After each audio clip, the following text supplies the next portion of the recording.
కాంగ్రెస్ పార్టీలో ముసలం మొదలైంది. ఏపీసీసీ అధ్యక్షురాలు వైఎస్ షర్మిలకు వ్యతిరేకంగా విశాఖలో సమావేశం జరిగింది. ఈ మీటింగ్కు 26 జిల్లాల అధ్యక్షులు హాజరు కాగా మాజీ కేంద్ర మంత్రి కిల్లి కృపారాణి ముఖ్య అతిథిగా హాజరయ్యారు. 2024 ఎన్నికలకు ముందు నుంచి కాంగ్రెస్ పార్టీ రోజురోజుకి బలహీనపడుతోందని మీటింగ్లో నేతలు అభిప్రాయపడ్డారు. ఏపీలో కాంగ్రెస్ పార్టీ నాయకులకు ఎలాంటి ప్రాధాన్యత ఇవ్వకపోవడంపై వచ్చిన సోనియా, రాహుల్ గాంధీలకు ఫిర్యాదులు అందిస్తామని తెలిపారు. భవిష్యత్తులో కాంగ్రెస్ బతకాలంటే ఖచ్చితంగా కొన్ని కఠిన నిర్ణయాలు తీసుకోవాల్సిందేనని తెలిపారు.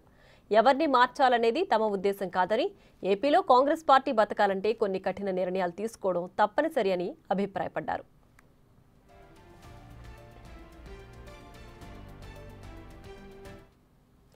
ఏపీసీసీ చీఫ్ షర్మిలపై పార్టీలో తీవ్ర వ్యతిరేకత ఉందంటున్న ఏఐసీసీ సభ్యురాలు సుంకరి పద్మశ్రీతో మా ప్రతినిధి రాజు ఫేస్ టు ఫేస్.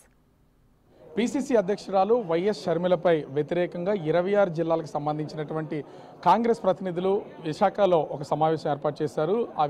ఆ సమావేశంలో అనేక కీలకమైన నిర్ణయాలు తీసుకున్నటువంటి పరిస్థితి ఉంది. అసలు పీసీసీ అధ్యక్షురాలను మార్చాలా, ఎందుకు కాంగ్రెస్ పార్టీలో ఉన్నటువంటి నాయకులకు ప్రాధాన్యత ఇవ్వట్లేదని సమావేశంలో చర్చకొచ్చింది.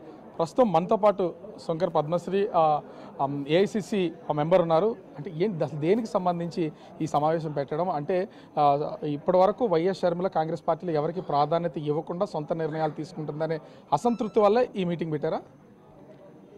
ఈ రోజున 2014 ఎన్నికల తర్వాత కాంగ్రెస్ పార్టీ నాయకులు అనేక మంది పదవులు అనుభవించి డబ్బులు సంపాదించి పార్టీనికి అన్యాయం చేసి వెళ్ళిపోయిన తర్వాత కూడా పార్టీ క్యాడర్ మొత్తం కార్యకర్తలందరూ కూడా పార్టీ జెండా మోసాం, వివక్షకు గురయ్యాం, అవమానాలు భరించాం, కేసులు పెట్టించుకున్నాం.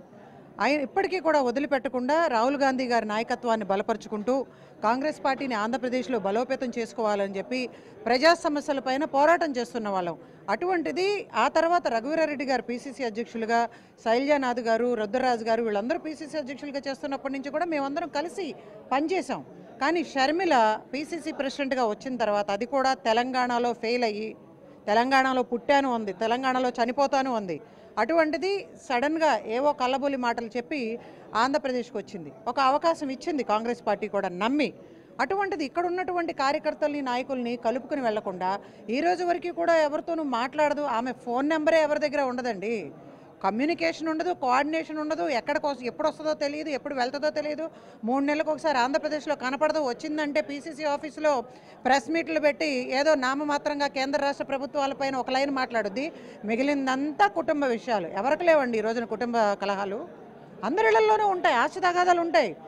మీరేంటి రాజశేఖర రెడ్డి గారు మీకు పంచారో పంచలేదో మాకెందుకు అవన్నీ? మీ ఇద్దరి మధ్య ఎటువంటి ఆస్తులు పంపకాలు జరిగినాయో లేదో మాకెందుకండి? ఎన్ని కోట్ల ఆస్తులు ఉన్నాయో మాకు అవసరమా? విజయమ్మ ఎవరి తరపున ఉందో మాకు అవసరమా? మాకు కావాల్సింది ఏంటి? కాంగ్రెస్ పార్టీని బలోపేతం చేసుకోవటం, అందరం కలిసి ఒక కుటుంబ సభ్యుల్లాగా మేము గౌరవించబడి పోరాటాలు, ఉద్యమాలు చేయటం కేంద్ర రాష్ట్ర ప్రభుత్వాలపైన. అటువంటిది ఇవన్నీ ఏం మాట్లాడకుండా జగన్మోహన్ రెడ్డి టార్గెట్ అంటే what are we concerned about it? That's your family issue. Party మొత్తాన్ని వదిలేసి ఏకఛత్రాధిపత్యం చేస్తున్నారు అనేది మీరు చేస్తున్నటువంటి ఆరోపణ. ఆమె కేవలం వ్యక్తిగత వ్యవహారాలకే ప్రాధాన్యత ఇస్తుంది. ఆమె ఎవరితో కలిసి సంబంధాలు ఉన్నాయో మాకెందుకండి? ప్రెస్ మీట్లో మాట్లాడి నువ్వు హీరో ప్రభాస్ గారి గురించి మాట్లాడతావు. మాకు అవసరమా ఇవన్నీ? సో మాకు కావాల్సింది ఏంటి? చాలా క్లియర్గా చెప్తున్నా. సంవత్సర కాలం అయిపోయింది.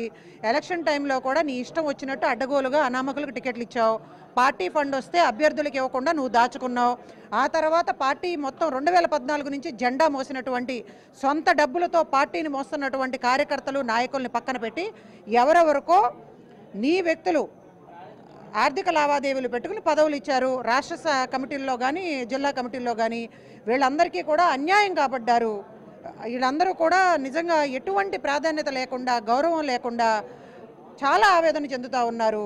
నేను చెప్పేది ఒకటే చాలా ఖచ్చితంగా. సంవత్సర కాలంగా మేము పోరాటం చేస్తూ ఉన్నాం. మల్లికార్జున ఖర్గే గారికి, రాహుల్ గాంధీ గారికి, సోనియా గాంధీ గారికి మేము వెళ్ళి రిప్రజెంటేషన్స్ ఇచ్చొచ్చాం. 13 పేజీలు.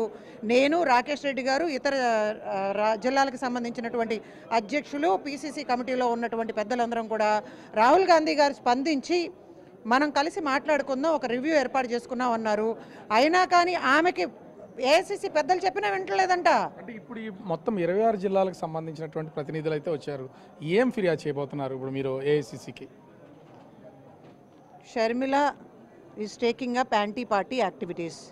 Sharmila పార్టీ క్యాడర్తో కమ్యూనికేషన్లో లేదు, కోఆర్డినేషన్లో లేదు, అందుబాటులో లేదు. ఎప్పుడు వాళ్ళ పిఏలకి పిఆర్ఓలకు ఫోన్ చేయాలంట. వాళ్ళు కూడా ఆంధ్రప్రదేశ్కి చెందినటువంటి వ్యక్తులు కాదు. ఆమె క్వాడ్రీలో ఉన్నటువంటి ఆమె పక్కన ఉండే వ్యక్తులందరూ కూడా తెలంగాణ వాళ్ళంట. వాళ్ళేమో ఇక్కడ ఉన్నటువంటి పార్టీ క్యాడర్ని డబ్బులు డిమాండ్ చేస్తున్నారు. పదవులు ఆశించినా కూడా డబ్బులు అడుగుతూ ఉన్నారు.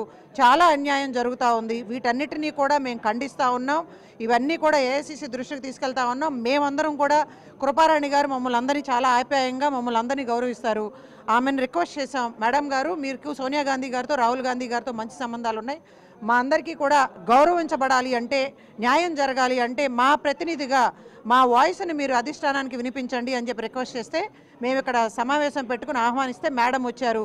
చాలా ఓపికగా 4 గంటల పాటు ప్రతి ఒక్క జిల్లా నుంచి వచ్చినటువంటి కార్యకర్త నాయకుడు ఆవేదన విని అర్థం చేసుకొని ఆమె కూడా కన్నీళ్ల పర్యంతం అయ్యి ఇక్కడ అనేక మంది కన్నీళ్లు పెట్టుకున్నారు సమావేశం జరిగేటప్పుడు. అందరి ఆవేదనని కూడా పెద్దలకి వినిపిస్తాను అని చెప్పి బాధ్యత తీసుకుంటున్నానని చెప్పి చాలా ఖచ్చితంగా చెప్పారు. అంటే ఖచ్చితంగా 26 జిల్లాల ప్రతినిధుల నిర్ణయం ఒకటేనా, షర్మిలను తప్పించాలనే నిర్ణయం ఉందా? మ్యాక్సిమం అందరూ అదే చెప్పారండి. షర్మిల పార్టీలో అధ్యక్షురాలుగా ఉండటానికి అనర్హురాలు. ఆమెని కావాలంటే మీరు రాజన్న బిడ్డ అని చెప్పుకుని తిరగటం తప్ప ఆమె రాజశేఖర్ రెడ్డి గారి లక్షణం ఎక్కడా లేదు ఆమెకి. మాకు కావాల్సింది రాజశేఖర్ రెడ్డి గారి లాగా ప్రేమగా ఉంటాం. రాహుల్ గాంధీ గారు అందరినీ ప్రేమను చూపించమన్నారు. ప్రేమగా ఆప్యాయంతో మా కుటుంబ సభ్యుల్లాగా మా అందరితో మెలగటం, అందరికీ ప్రాధాన్యత ఇవ్వటం.